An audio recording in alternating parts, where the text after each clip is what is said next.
Yeah, you can hear me. I'm loud. So let's start with a simple question. I think it's on everybody's mind. Who's the youngest? I think No Priscilla's. comment. I think No? Priscilla's the youngest. Priscilla's the youngest? Yeah. Because I was very obvious between two of y'all that y'all were in competition with who's older than the other one. Right? I knew that. Must be talking about Andy and No. Norman. Then Norman. Glenda and I. Ah, the story. She just can't remember when she was born. It's not on my birth certificate. And No. yours either, probably. The only reason I remember it at 7 o'clock. Daddy was trying to get out and start planting peanuts. They planted them earlier back then. So as soon as he seen that I was all right and bigger than a cow, he said, "I'm going to plant peanuts. Y'all got it here." That's the story you got. Yeah, and I'm sticking with it. I weighed 11 pounds and 12 ounces. Really? That's a big baby. Yeah, I was a big boy. You're ready to play ball right then, wasn't you? Mm-hmm. I'm much younger, but they let me hang out with them. Well, you bring their class level a little bit higher. Right. Well, okay. Thank you. What kind of memories do y'all have from growing up? You know, you guys, Dale County. What do y'all remember from those days? Work. It was. Work. Right. Yes. Everybody had to work. Right. There wasn't a Social Security check coming. Yeah, to nobody. no, we were poor. And I was the youngest of 5, sister's oldest. And we're blessed. We all are still fairly healthy and living. My sister's 87. And 1, 2, 3, 4. The 3 older boys, they were 18 months apart just about. And then I came along 6 years later. So I'm proud to be here because I was an accident. Can you put that on Good. I remember your older brothers better for their baseball playing. Oh, yeah. All 3 of them were on the same team. And Yeah. every Sunday afternoon, and somewhere in the area, there was like a minor league baseball. Similar to that, yeah. They had this. I played with them. All 4 of us were on the team. I was a lot younger. And but anyway, I know Jerry, the one closest to me, he pitched a perfect game against Ozark in 1956, I think it was, or 57. Was that a high school game? High school. Mm-hmm. I am a newcomer to the group. I was born in Dothan and lived there. Actually started school, went to school 1 semester, and my parents moved to Houston, Texas. And so we lived there for 6 years. And then we moved back 2nd semester, which was for us in February. So I moved back to Midland City, or we moved to Midland City in, I think it was 1958. And I came back. So I was the new kid on the block there for the rest of that year because I came in February and I was an oddity because for Midland City you didn't have a lot of people moving in. It was a very small 1st through 12th grade school that had about 400 students throughout the school. I had moved from an elementary school that was upper elementary that had over 1,000 students. And so it was quite a culture shock to me. And it took me a while to kind of get my feet on the ground. So I didn't know these guys until, then. I didn't meet your mother until we were in middle school, or what we called junior high school at that time. I met my husband because he was in the same grade. Okay, so he decided he liked the new girl. So he was very attentive to me for that rest of that year. Your daddy lived a block from me. I could step out my front door and he could step out his front door. And we could actually, if we ever had the time, would have waved at each other. But neither of us ever had time because I have 7 younger brothers and sisters. So I was busy all the time, and your dad always worked hard. And so we never saw each other, which is very unusual, but we never saw each other except that we went to church together. So, and his mother was very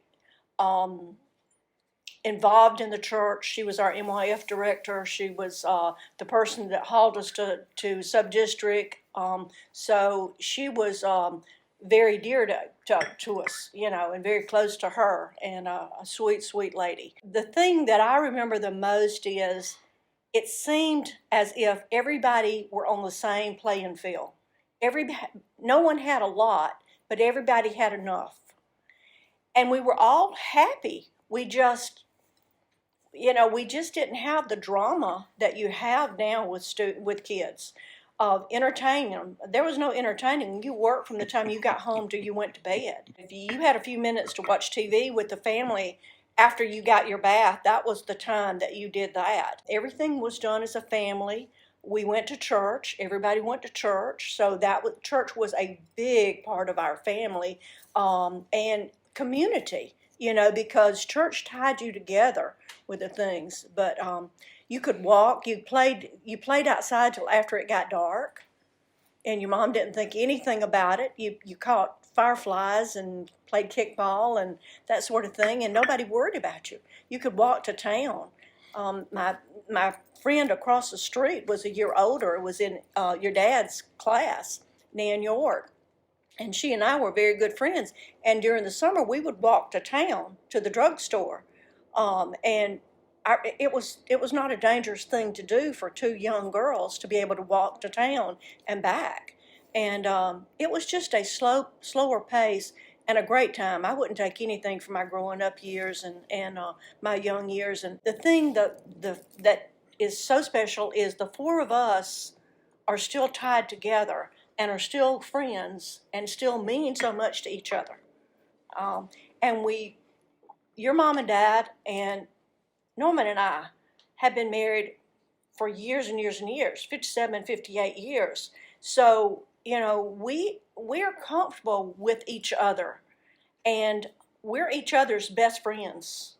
So that's what I remember. You remember, like you talked about the difference in the generations. Back then, when you were a child and you got a toy, having a toy was a big deal, right? Nowadays, you see kids, they got toys everywhere, right? Do y'all remember I remember a zipper Dan that I had. I had buttons and a little zipper, and he was my little toy doll. Do y'all remember a toy when you were a kid? Any of you guys? Any kind of toy?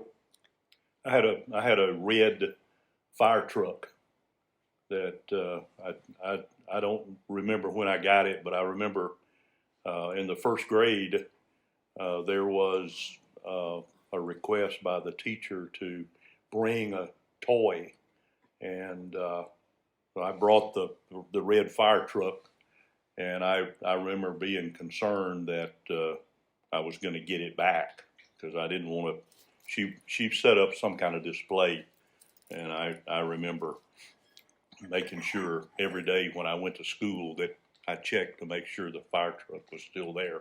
So Priscilla, whenever you moved to Midland City, was it the middle of the sixth grade? Were you in the sixth grade? Yes, it was in February of the sixth grade. Sixth grade. Mm-hmm. And you and your family, I remember the first remembrance I have of you is your family showing up at church. Yes. And I'm like, there's a new girl, and then all those other kids following behind her. You were the little mother. That's right. That's right. Even in the sixth grade, you were the little mother. We moved here. My mother was expecting my youngest sister, who is 12 years younger than I am. And I will say, as a caveat to that, there is a set of twins in that group. Thank goodness. But my mother was expecting my sister in May, and we moved in February. Well, we moved at the end of January, and so I started school the 1st of February. And it snowed. I'd never seen snow. When I had lived in Alabama for 6 years, it had never snowed. When I'd lived in Texas for 6 years, it certainly never snowed in Houston. And I came back to Alabama, and it snowed, and I thought, oh, this is horrible. On top of everything else, this is horrible because, you know, our snows are just, they're messy, you know, the little bit it snows. And so I thought, what have my parents done to me? I thought I was devastated. It didn't take me long to find out that people were so different. Even the students were so different in Midland City than they were in this huge school that I was in Texas, in Houston. people talked to you. They made friends. The very first day when I walked in, this gaggle of girls came up to me, you know, and they'd say, "We'll show you where the bathroom is and where the lunchroom is, and we'll tell you so and so." And they told me a lot more than I needed to know, to tell you the truth. But anyway, it was just so different. But it was very meaningful to me, because this is not how it had been in Houston at all. People were not that friendly. Not that classmates didn't talk to each other, but they didn't get personal, because they didn't know, nobody lived close to each other. Yeah. It was very, very different. So moving to a small town at first was just an eye opener for me, because at first I thought people are just nosy, and I'm not ruling that out. But I'm saying that all of that is not just being nosy. A small community truly cares about who moves in, and they want to be, you know, a part of those people's lives, and they want to find out. But we were rather an oddity, you know, with 7 little kids and a baby in arms, and 10 of us moving anywhere we went. We did draw attention, you know. I worked in the drugstore that you visited later, and you said that you didn't have anything to fear when you walked to town. Well, P.P. King, you had you had to go around P.P. King. We would go around the block to avoid that. we walked an extra block to avoid one man that was just too friendly, you know. So we would walk behind his business and sneak in the other way to the drugstore, and he would camp out at the door of his business and watch who came in and out the drugstore. So sometimes he'd try to waylay us a little bit, but that didn't work either with one of us. My dad and mom were very strict, and you know, had I told my dad that, you know, this man wanted to hug me or, you know, anything, my dad was just the type that he would have taken him to task pretty quick. And I didn't want that kind of problem, you know, or that kind of notoriety of, you know, being a hothead.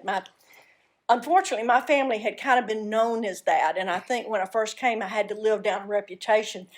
Older, but I have uncles that are just a little bit older than I am.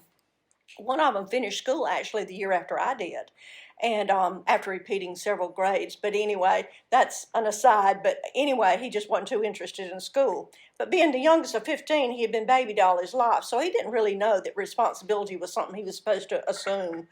But it was a reputation that I did have to live down and have to prove that, you know, we're different. You know, our parents are very strict. We don't do this, we don't do that, we don't use bad language, we don't smoke, we don't talk back to our moms and dads. It was yes ma'am and no ma'am. And you know, if mom says do something, you don't hesitate to do it, you jump to do it. If your daddy looks at you, you do it. You didn't even have to say to do it, just looks at you, you do it. And there was no back talking, there was no arguing, there was no debating that you did what you were told to do. Or most of the time, you know, very soon, you didn't have to be told to do it. You just knew to do it, you know. It was a different time, quite different. But. Getting back to the first thing I remember is a little red wagon, and then a little Red Ryder BB gun, a little hand pump, and it didn't have much pressure, but I was a big white hunter because I killed many innocent little birds all through the trees and fence rows. I don't know how old I was. I wasn't old when I started having to milk a cow every morning, every night. And I made good friends with some of the cash. We get out and butt heads and play little white face cash. And I'll never forget when we butchered that one. Daddy had it killed for meat. And I wouldn't eat beef for years. My brothers were older, so they were out in the fields working. I had to do all the work around with the chickens, the hogs, the cows, and help Mama cook a lot. So I learned how to cook. Besides, after we got married, she taught me even more. And I love to do a lot of baking and all now. He bakes really good coconut cakes Yeah. and chocolate Yeah, layered that's my cakes. specialty is coconut pound cake. But the older brothers and all, every time it rained, it would be a chance for us to stop. And whatever the season was, we would get out between the house and the barn, pretty large area there, and that was our ball field. And we broke out a few window panes, and an old house similar, you know, as far as the walls and all to this one, except you had cracks in that one. You could see through them. And anyway, we'd have a basketball goal. We had a big pole up, and a lot of times on older, I remember my granddaddy on my mother's side. We called him Big Papa Andrews, and he would come down 7 miles from Newton. When I'd milk the cow early in the morning, he'd want some hot milk. Mom would strain it and drink it out of the glass, and he'd drink it warm, and I couldn't stand it warm. Old Red was my cow. She gave a lot of milk, 5 gallons a day, 2.5 gallon pails. I'd fill it up in the morning and at night, and I'd leave one of them for the calf, whichever calf it was at the time. I'd go in the corn crib and didn't realize how allergic I was to dry corn then, the shucks, you know. I'd come out when I used an old hand sheller, shell it for the chickens, and go throw it in the pan. Had an old rooster that would fly over the fence and chase me around the house. I'd just aggravate him. And he'd cut under the house, under the corners, big old redhead rooster. And I'd run him to about death, but he would fly out, but then I'd have to put him back. You know, he wouldn't fly back in. It was like a game to me, but I think he'd really get mad at me, you know. I remember your dad, when I worked in the drugstore, Yeah, your dad coming in from time to time. yeah. I think you look a whole lot like your dad. Yes. When I put my reading glasses on, the older people used to tell me, say, you look just like your dad. Yeah. So I wasn't the milkman or all of those types youngin'. You Because I was come along 6 years later from the youngest. you belong to your dad. Yeah, I did. Yeah. But what generation would you say y'all grew up in? You know, what, y'all 50s kids or Late 60s? 50s. Well, we're actually because when we actually hit the time that we were kind of a little bit independent and could date and was early 60s. So really, I look more at the early 60s because before that, it was just kind of drudgery. You know, go to school, come home and work and babysit and that kind of thing. But I see ourselves as more early 60s, don't you all? Because you finally got a little bit of independence. You finally hit 16 and mama let you date, you know, so. Yeah, I had to babysit too. I had an 8-year-old sister too, you know. So what was it like to be a teenager in those times and go through, like, y'all were going to a brand new high school. Dad, you snapped the first ball for Dale County High School to Norman McKnight, the quarterback, right? Is that? Yep. Yeah, Yep. Tell us about those times. Well, it was interesting. There was not a lot of discussion that I remember about there being a new school. It just sort of happened. Right. I mean, near the Pomp and end of my 11th grade and their 10th grade, it was announced that we'd be going to a different school next year. I worked the summer before my senior year and before Dale County opened. I worked with the County Road and Bridge Department and helped run some of the levels that were run to dig out the floor of the football field and to make the 2 banks that now the seats are on. I worked with one of your uncles who was basically the engineer. The county engineer at the time was an Auburn graduate, O'Neill Ham, and he got the stadium floor plan from Auburn. So the field has the slopes and the drainage system that the Auburn Stadium has. And to this day, It's probably one of the prettiest and the best field for us, the slopes and all to play on. The water runs off good of anywhere around. 60 years this coming year, it'll be the anniversary. So We played the first game on the middle of the season, we played at Million City Flyers High School, which was a quarter of a mile away or something. Yeah, We'd go over there and we'd practice and play. And then after we started to the new school for the first, I think, 3 or 4 games, we would drive back after school and practice on the old field. And we'd actually play there too, the home game. But it was a time. And then they didn't have the gym ready even before I graduated. Nice old gym over there. A lot of them wanted to name it after me. Tell me more about that. Well, on Saturday mornings, Curry Mac Palmer was our coach when I was in the 9th grade. I'd go down and climb up, raise the window and go in and shoot basketball. And he found out about it, so he didn't correct me or say anything about it, except I'll come down and practice with you. He was a good athlete, a little small, short guy. So we played one-on-one a lot. And but in that gym, I was really good. I knew those goals and all. I scored 54 points in one game in there.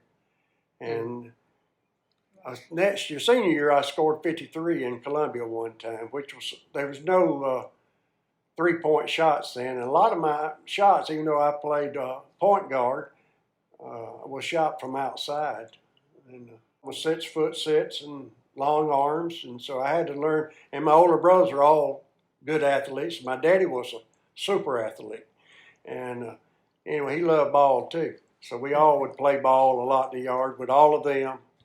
But I had to learn to shoot from way outside and across 134, which was the main road then before they ever built the 4-lane. Bobby and Jimmy Dashner would come across over there, and we'd play basketball a lot in our yards, and they both were good athletes. And Jimmy played with us in high school. Bobby was 3 years older. But I remember things like that. My brothers were all picking on me all the time, teasing me about things. I remember riding down there and hearing the ball bounce in the gym, and on Saturday, Yeah. Riding on my bike, and I'm like, yep, Norman's playing ball. Yeah. The school opened without a bunch of fanfare, as I remember, and Priscilla remembers more than I do about the selection of the colors and the mascot and so forth. We had a new principal, and we had a lot of new teachers. Our principal was James Tucker, and he sort of specialized throughout his career in starting up new schools. He left, he retired up in North Alabama and opened up, I think, several new schools up there. It was strange, a new building. We didn't have to worry about sticking sticks in our feet from walking down the wood floors, or we had a lot of people that had quit school that came back to school. A lot of people like, oh well, I'll come back and graduate. Let's get a new start here. It was interesting to start something new and be involved.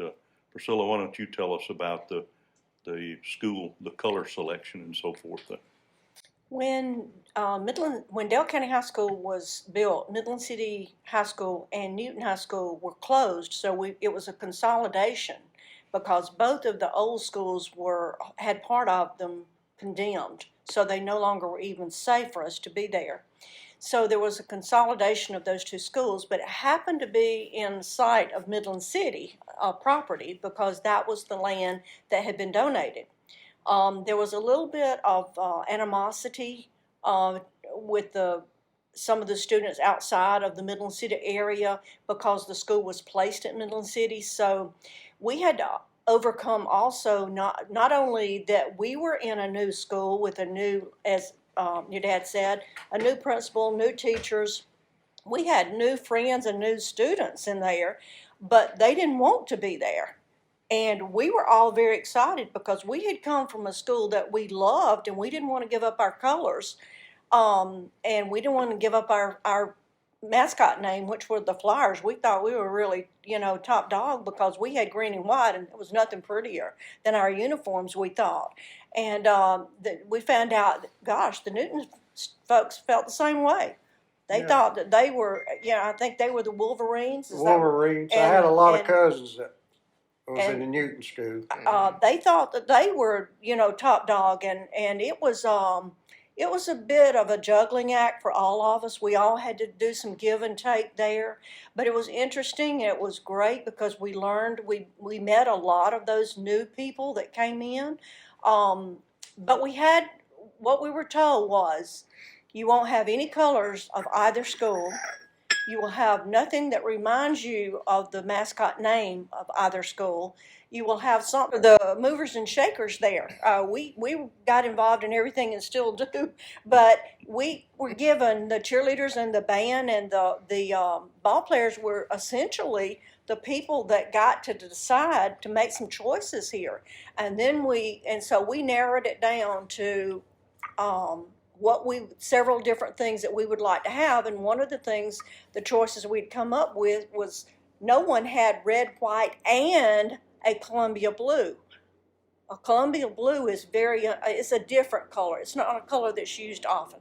And we thought that's very different. No one has that. So that was one of the choices we had come up with. And we had also come up with the name Warriors.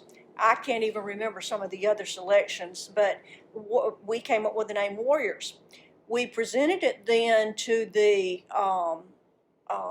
committee which was the principal and the teachers and the cheerleader sponsor and the coach.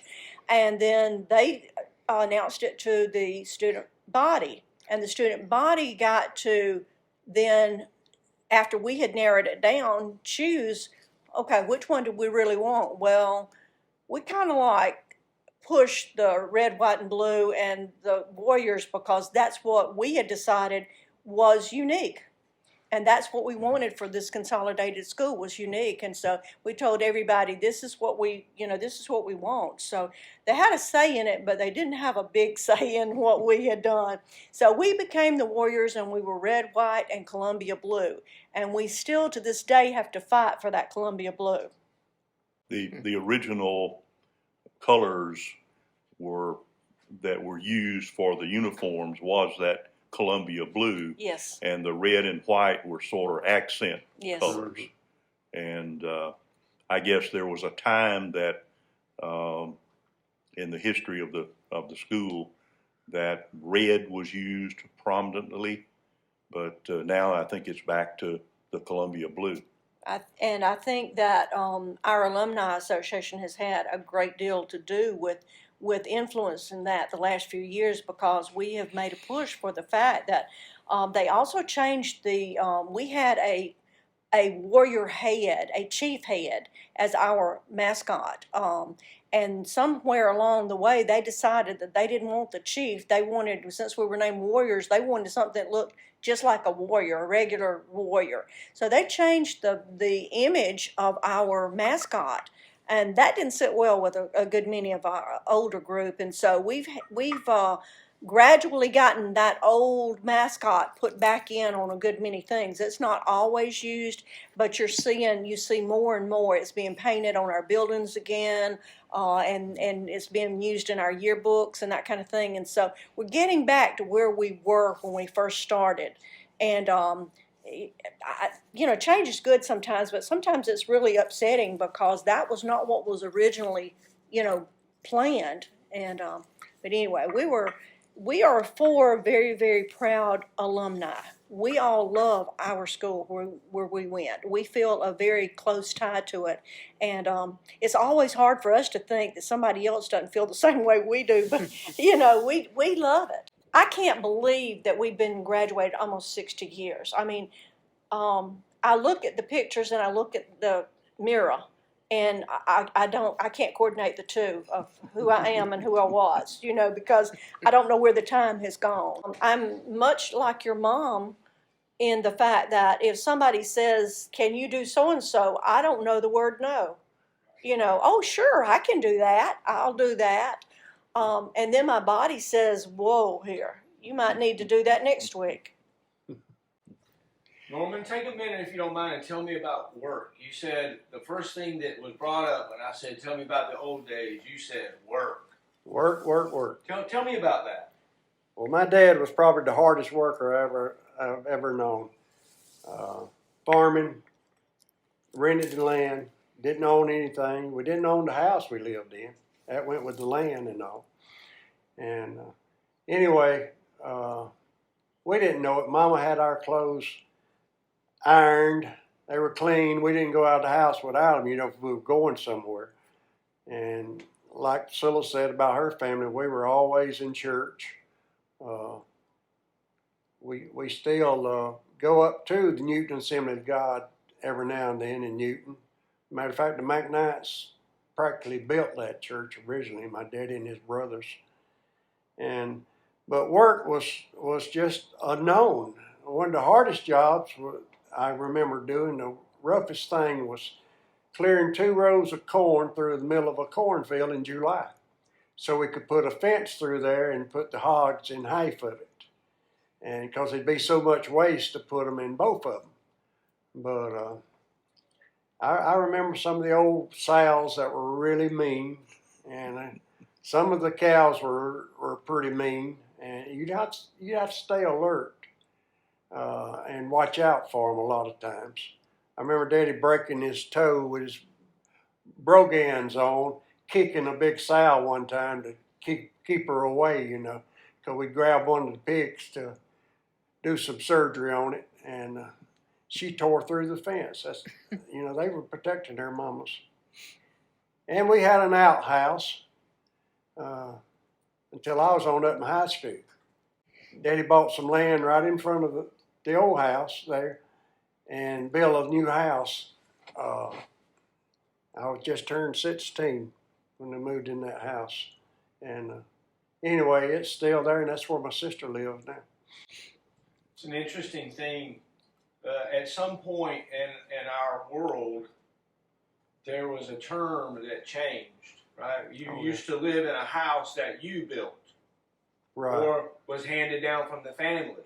And all of a sudden, our culture began to buy a house. We're going to go and build, or somebody else built a house. You talked about your daddy building a house. You have built a house right here. Mm-hmm. What's it like to construct something? Is that something that you like? Is that? Oh yes, yeah. I've always loved building. Daddy used to say that only one of us that could build anything was me. I mean, he couldn't build anything, but he was good at doing the other mechanic and all, working on the tractors and things like that. And my brothers were, but I never did care a whole lot about that. And I actually got it from one of his daddy's brothers, probably. Daddy used to tell me he was the best finish carpenter he'd ever seen. He'd take a handsaw and cut angles and all with it and put it up, and it'd be perfect, And when I was building this last house up here, I just sketched off the plans and built it.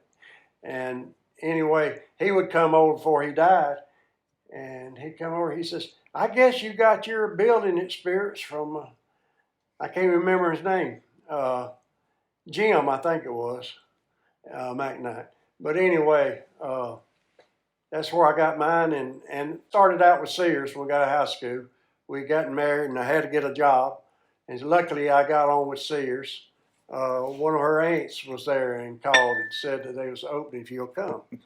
And these are from the old Sears coffee shop. And I used to go in early, 6 o'clock, and let the cleanup crew in. And I made a pot of coffee every morning. But then I actually physically tore it all out, block walls, windows, and everything, and remodeled. And once I did all that, they let me do that in that store. Last 6 years with Sears, I traveled all over the Southeast remodeling stores. The biggest one was in Savannah. I was there 6 months. It was a $2 million job way back in the early 80s. And Priscilla came and the boys came and we stayed on Tybee Island. Sears they paid for everything. We leased the place up there. And I will never forget Priscilla backed the side of the car into one of the big columns where we were parking. And she told the youngest one, Chuck, says, now don't you tell Daddy they would come back in. It's 19 miles back to the store. And anyway, I was used to working. I worked sun up, sundown. And she told Chuck not to tell me about the car, that she would tell me. Well, he was used to going in Sears stores because he was it, you know, going down to Sears store. Well, he saw me down the hall, and this store was a 2-story building. Store, it was huge. Number 3 in the United States at the time in sales and profit. 2 stores in California beat it. The store was full, and we were trying to remodel it, but Chuck sees his daddy way down the hall, way down the aisle with the customer. Daddy, Daddy, Mama wrecked the car. she was tracking him down anyway. I said, what? You know, but growing up, we had to work. The oldest 2 brothers, Daddy would take them and put one on each side of him, and they would pick a bale of cotton in a day. That's 1,500 pounds, you know. I picked a lot of cotton, but not like my older brothers had to. And Jerry, one older man, he didn't pick that much because he jumped off a big wagon load of cotton and drove his leg up into his hip when he was like, I don't know, 7 or 8 years old, and didn't say anything, and it hurt him and hurt him and hurt him. Finally, he wound up in Children's Hospital in Mobile for 6 weeks or so. And I remember going with him down there. I was a little old bitty thing. I remember going through that old tunnel under the river originally. You know, it scared me to death. I remember things that scared me like that. And but we worked. We would work. We had it all: cotton, peanuts, corn. Daddy had a little garden. It wasn't a little garden, a big garden. And he kept 2 old mules that he used to farm with to plow his garden and all with. I remember the first time I talked him into letting me try to plow. Well, I couldn't gee and haul them. They wouldn't listen to me, and I couldn't. He had to run over and grab that thing and stop him. I was plowing up there at the garden. And things like that I really remember. And getting out in the yard playing ball. We'd play, my daddy and I and Jerry, which was one closest to me, would play my 2 older brothers in football during football season. And I remember my oldest brother got mad one time at Daddy because he called something and he didn't agree with me. He kicked the football and it hit Daddy. Well, Daddy started after him. He went running around behind the outhouse. And about the time he started to jump, Daddy's brogans caught him in the back end and he went over head first about 10 foot. I remember one thing that Daddy beat me bad with his hands. I was young, but we had gotten a TV and I wanted to watch something besides what Daddy and Mama was watching that night. The older ones were out and older. Like I say, I was 6 years younger than Jerry, so I was probably in the 5th grade or so. And I grabbed a bedroom shoe and threw it and hit the TV, and I had to take off. Mama had to pull him off of me anyway. He had a red-headed temper. I loved him to death, and I still respect him today because of things like that. You knew where you stood. If you did something, you knew what was going to happen.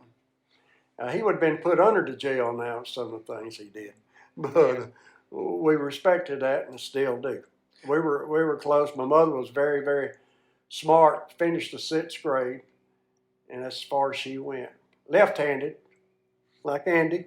And she was a good ball player, too. She'd get out in the yard and play with us. But she didn't work. She kept house and cooked and cleaned, and that was her job.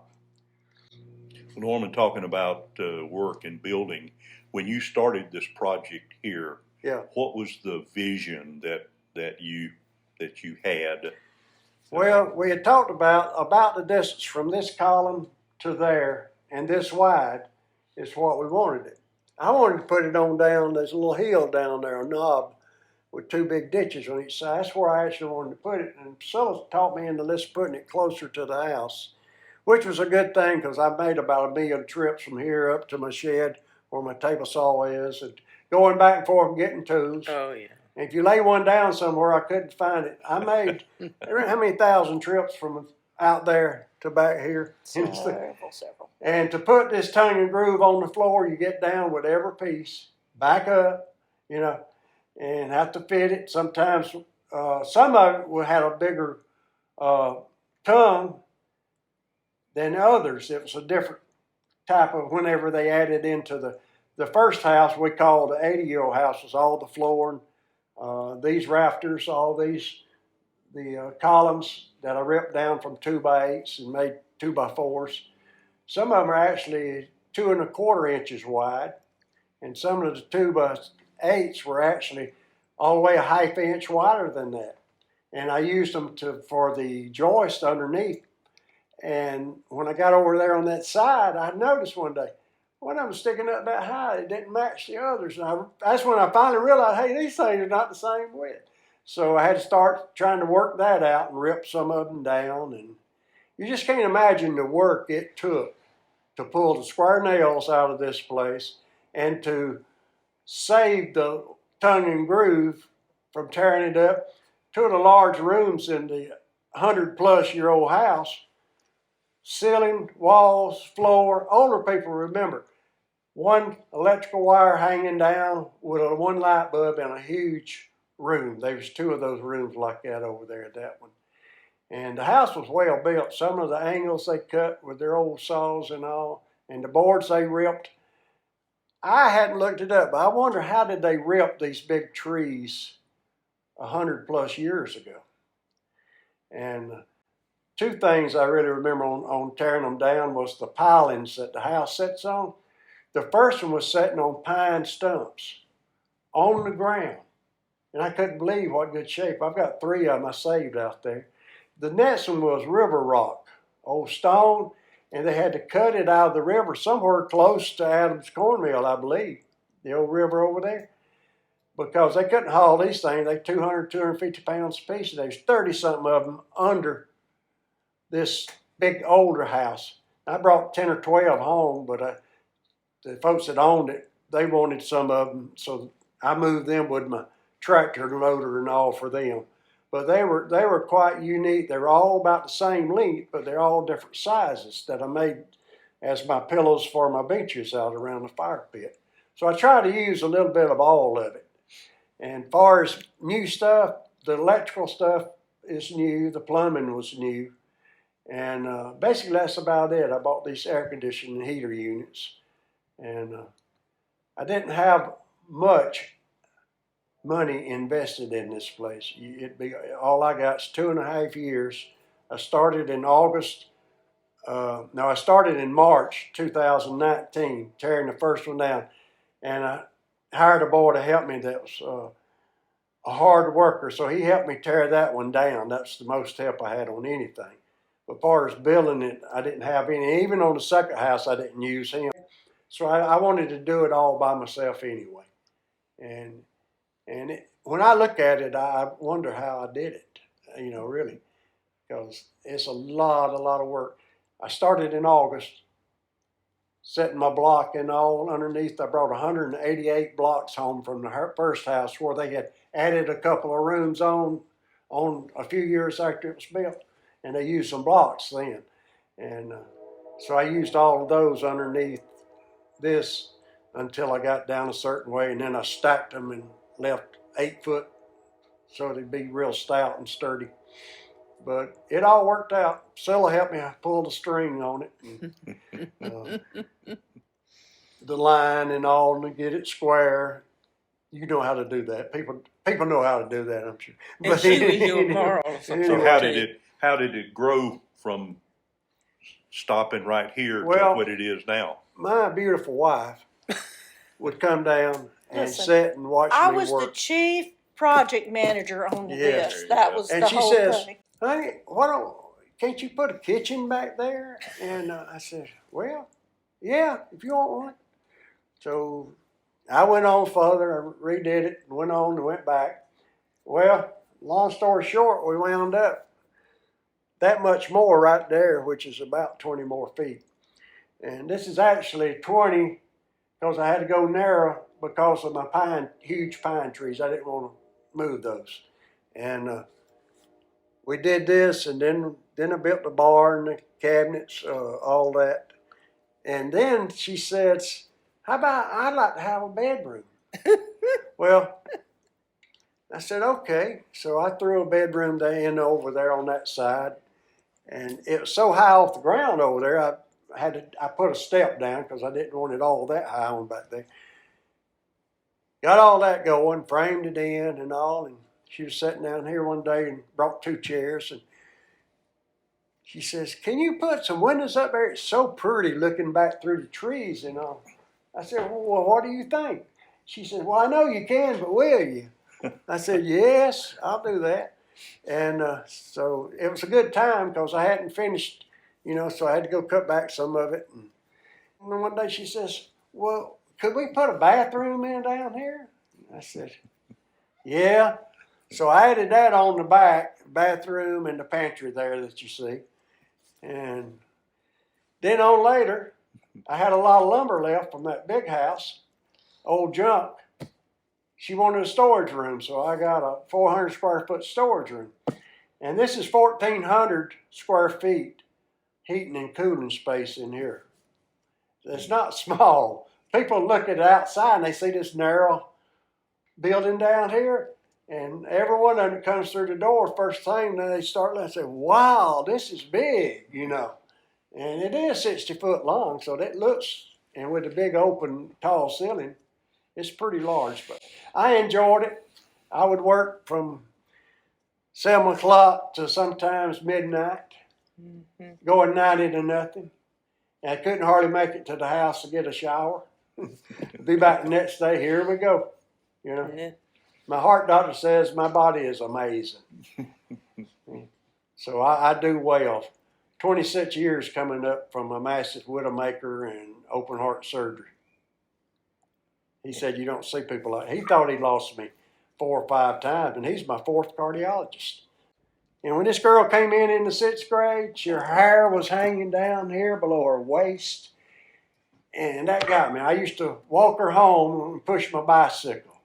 You would walk She didn't like along with me, your but I bike. liked her. Oh, okay. Okay, she liked you too, obviously. Well, she later found out she did, because all the girls liked me, and she was jealous. Oh, okay. So I'm she bragging had to- now. She had to swoop in like a hawk. Oh yeah, she did. Well, that was true. Talk to me about friendship. Y'all talked about being married for so long. You talked about basically growing up together in some kind of way. When I was here earlier, Priscilla told me about keeping me and April as a child, and and the way y'all used to keep each other's kids. Tell me about friendship. What does that look like? Well, our friendship was strained at one time. I was the football center, and I snapped the ball to Norman, and I guess it was before the first game we had. He went to the coach and said, I don't like Andy being the center. And the coach is like, what's wrong? He said, when he snaps the ball to me to punt, it's spinning in the wrong direction. So we had to make some adjustments so that we could get a right-handed snapper. Well, the main thing for extra points, and I was probably one of the first ones around to keep field goals, and the holders, it messed them up trying to catch the ball. He's blaming it on somebody else now. And they came crying to me, and I would say, Coach, we're going to move the center. And that's basically the way it went. I moved for those snaps, those long snaps. I moved over to guard. The guard moved to tackle. I still let him snap it, He was minimally adequate for the snapping part, for the close in, but for the rest of the stuff, it was unacceptable. Yeah. He probably has a unique position in my life. He probably has put his hands up against my butt more than any other man. I would hope so, more than that, because, I mean, that's a lot of times in practicing ball games. Close friendship. Close Yeah. friendship. Close in a lot of ways. Our first house we bought was on the east side of Dothan in Cloverdale subdivision. And we bought a house down on a dirt road. The last road paved was on up a block above us. But anyway, it was a corner lot and had it fenced in. And wound up, Andy and Glenda bought one right up the road. So here we are, Oops. neighbors almost again. Go ahead. Andy and Glenda already lived there, and Glenda calls me up one day. Yeah. We were looking for a house because we needed to move. We had been renting an apartment. And she calls me up. I think she just heard we were looking for a house in Dothan. I had talked this country boy into moving to city. I'd always been a city girl. I'd never lived in what we call rural country. And so I talked him into moving since we were both working in Dothan. I talked him into moving to Dothan because it was going to be so much more convenient. I thought I could make a city dude out of this guy, this country man. So Glenda calls me up and she says, there's this wonderful house on a great deal right a block from us. And so that's actually how we got on to this house, was your mom and dad lived over there on the corner. And so we moved on the next corner. And again, it was like, if we stepped out our patio, our back door, we could look. If they wanted to step on their front porch, we could see each other and wave because we were one block apart. So it's really been a small world for us, as two couples. I treasure the fact that through all of the things we've been through, the moving back to the country, because I could not make a city man out of this country boy. Even after 8 years, he hated every day of having neighbors.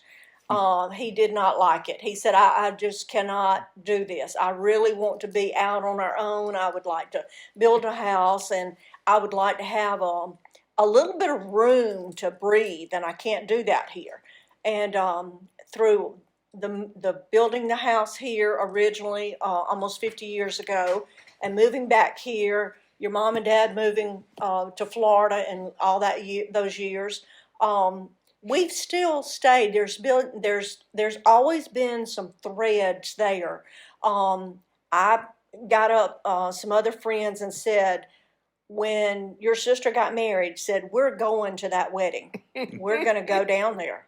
And so I got two other friends, and I said, I'll drive. I'll take my car. I know that surprises you, but But anyway, we went down there, and so we were there for that wedding because that was important to I felt like it was important to Glenda that she had these friends there, and so there's always been threads there. There's been so many things that have kept us close, and it's been interesting things. Like I said, the going to school together, the going to church together, the being in the band. I actually was in band before I was a cheerleader, so being in band, and Glenda probably doesn't even remember me in band, but I was in the color guard for 2 years, and so that was because I couldn't play a note. I mean, a note, and Was I that wanted the to be coach calling you? I wanted to be. Yeah. Tell you can center again? I wanted to be, a majorette. Well, you had to play an instrument. Well, I couldn't play a note. I tried, and so finally he said, well, would you like to carry a gun? And I said, that'll be fine. So I carried a gun as a color guard before I became a cheerleader. We've always been tied in some way, and I cherish that. You don't have a lot of people that can trace their friendships back as closely as we have for almost 60 years. The 8 years that you all lived in Cloverdale, we were in Sunday school together. Oh, yes. I remember our class starting a church library Yes. and us getting together and cataloging some of the books. And of course, Norman was our star softball player. Yeah, we had a church team. We played, 3 or 4 years. Yeah. I still got the glove, the softball glove that I had that I Really? used back then. Not that I could catch anything, but I was again not a star player, but Oh, he gave it all though. Andy was all right. Well, I remember getting a call asking me could I keep Jody for her to go have Chucky. Yes. Remember? Oh, yes. When I went into labor, which I was already 2 weeks overdue, but when I went into labor, I didn't realize I was in labor because it was quite different on the second time. And our plan was that when I went into labor, we would take, or Norman would take our oldest son, Jody, because he was 5 years difference in those boys, that he would take them up to my mother's, and my mother would keep him while I went to the hospital and had a baby. That was the plan. When babies get ready to come, they don't care what kind of plans you have. They just go ahead and start coming. Well, I didn't realize I'd been in labor all night because I just didn't have typical labor pains. So I didn't know till the next morning when Norman is cooking breakfast for Jody and I'm getting ready and I'm in there fixing my hair like it's going to matter. You know, I'm about to go to, to deliver a baby. We were late because she was trying to get And beautiful. And so I'm standing there and I'm like, all of a sudden, I'm like screamed for Norman. I said, uh-oh, we're about to have a baby. And he says, well, I don't have time. He said, I've got to take Jody somewhere. And I said, you don't have time to go and take him to Midland City. Call Glenda and see if Glenda will keep him. And so he grabbed me and he grabbed Jody and put him in the car. We literally pushed Jody out. Glenda said, I'll be on the front steps there and, just bring him up. We literally pushed that baby out and just pushed him out of the car. And Glenda had to just grab him up for me to get to the hospital. As it was, we barely made it to the hospital. I didn't have any assistance in that delivery. I just had a baby when I got there. Almost on an elevator. Yes. And said, we've got so many stories that intertwine us. Your mom called, how many years ago has it been since we went to Orlando and saw April's team? Oh, 5, 6? 5. 5 years ago I got a call and she said, would you like to go down and see April's dance team And I gave you compete? 2 days notice. Yes, and we jumped in that car and went to Orlando. Had a blast. We had several bumps in the road, but it was still a blast. We had a blast. I thoroughly enjoyed seeing April and seeing what she does and is so good at, and how she relates. And being a teacher myself, as to see how she relates to those youngsters, those young women, it was quite amazing. And to see all of the talent that was gathered there, and that's just from this area. I suppose it's not all over the United States, is it? That competition, or Yes, is it? it's all over the United States. It's just amazing how talented, how many people have so much talent, and that was such an interesting trip that we did. We went on vacation together several years ago and went to Savannah and Charleston. Hilton Head. Had a blast, especially on the roundabouts, right? we have some stories to tell. Let's begin to close this out, but let's close with thinking about legacy. What kind of legacy do you guys? We're sitting here in a beautiful place. It's already over 100 years old, and things go on. When we're no longer around. Is there a thought while the camera's rolling about a legacy, about something that might stay? well, I think I'll jump in. I think one of the things that we have been instrumental in that will follow after us is the standing up of the Alumni Association for the high school. I mean, there's been several people that have been instrumental in making it happen, but the four of us have always been in the middle of it. Over the past 8 years, we've donated to the school, to the students, to the organizations, some $23,000. Not the four of us, but through our efforts. So I think that 10 years from now, if the organization is still in existence or not, that that alumni association will become a part of our legacy. Any other thoughts? I think that I hope that when we're gone, say 10, 15 years from now, if somebody thinks back to Dale County High School or to Midland City or to Pinkard or Newton, which kind of covers the areas that we all lived in at the time, that one of the things, well, they're talking about what we call old timers. You know, we don't think of ourselves as that, but we'll still say the old timers, that some of the faces that will appear for them and the names that they'll think of are us. While it may not be all of us, at least one of us. Because I think that in our own way, each one of us has had a great impact on this community in this area and Dale County High School.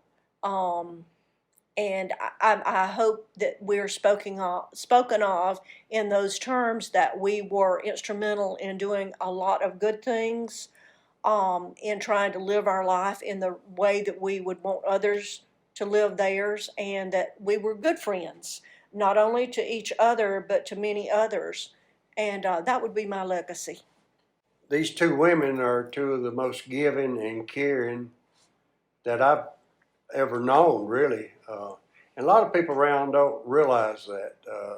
A lot of it's behind the scene and all, but they are very giving and loving, and I appreciate having this one all my life. She's kept me going, and I appreciate Glenda. Like I say, we've known each other all of our lives, and I appreciate Andy. He's a lot smarter than I am. Yeah. I don't know about that. But I volunteered to coach city ball in Dothan when we lived down there. I coached 18 years. I coached both boys' team, and I played softball at the same time. So this lady can keep a scorebook better than anybody you'll ever meet, because she kept many, many scorebooks and games. And speaking of gloves, I found gloves and balls from both boys when I was cleaning out my shed the other day. It's bring back quiet memories, and where Jody was a weightlifting champion on leg lifts and all for the state back when he was in high school, and where he had pitched a perfect game against Abbeville one day. And anyway, they both were good athletes, and that's why I probably won every year, whatever league it was. We probably won, but it's mainly because of my boys. They did what I asked them to do.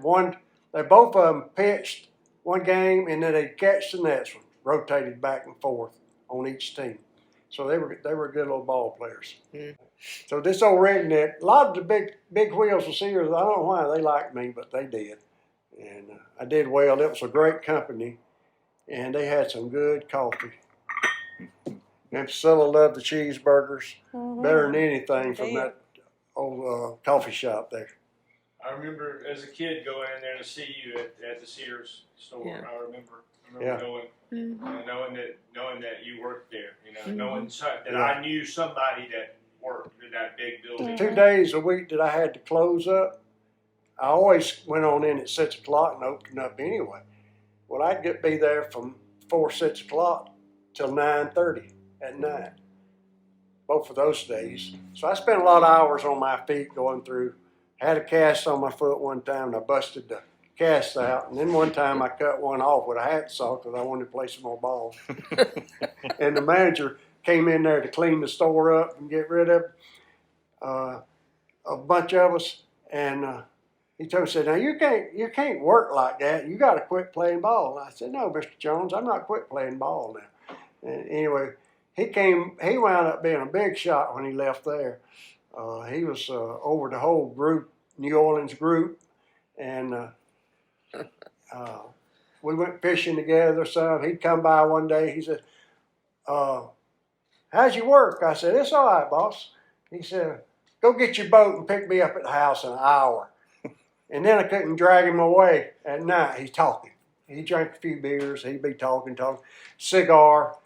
And Anyway, he was all right. Most people couldn't stand him because he was kind of a, aggravating fella. And you knew that he was in there to clean house because the manager had been there for years and years, old Roger Story. But anyway, it was some good times. Sears was one big family wherever I went.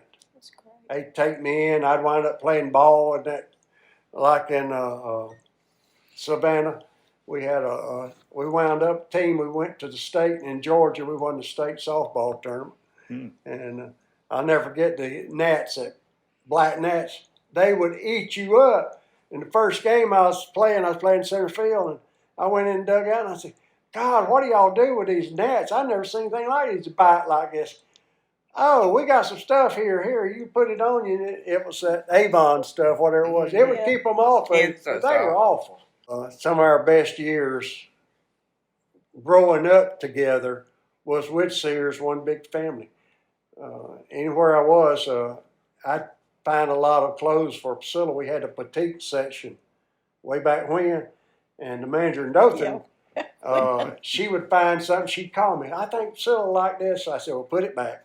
So I spoiled her in the early years, and she's still like that now. That's right. That's one reason she kept me around, I think. Probably right. One. Probably right.